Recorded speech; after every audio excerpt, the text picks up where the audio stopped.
Uretra strukturasi bemor Namangandan kelgan uretra tatal strukturasi, ya'ni 15-20 sm uretra torayib ketgan.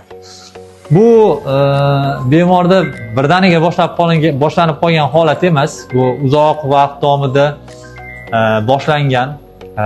Bemorda siyishda napor pasayishi, kuchanimsiyish, qoldiq siydik hissi shu holatda bo'lgan, lekin bemor e'tibor bermagan. Sovuq bo'lsa yana achishib siyib, kuchanib siyishga kuchaygan.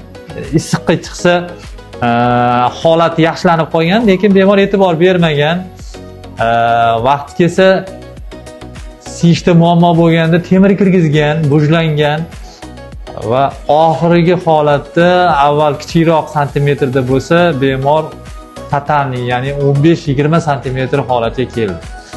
Bu bemorlar bilish kerak bu holatni. Masalan, siyishda napor pasayib, kuchanib siyish boshlandimi, albatta urolog ko'ruvdan o'tish kerak, chunki hozir masalan bemorda agar 1 santimetrlik yoki 2 santimetrgacha bo'lganda og'izdan material olmasdik. Endi 7 santimetrgacha bo'lsa ham bir tomondan material olishimizga to'g'ri kelardi. Hozir bo'lsa bemorda ikkala tomondan 10 santimetrdan 20 santimetr material olib qo'yib, uretrani o'tkazganligini tiklashga to'g'ri keladi. Bu to'g'ri, jinday qiyinchilik bilan bo'ladi, lekin bemor o'ziga ham haligi operatsiyadan keyin bitish holatlari ham jinday nima. Shuning uchun ertaroq tavsiya etaman, ertaroq siyishda muammo bo'ldimi, urolog ko'ruvidan o'tib oxiriga yetish kerak.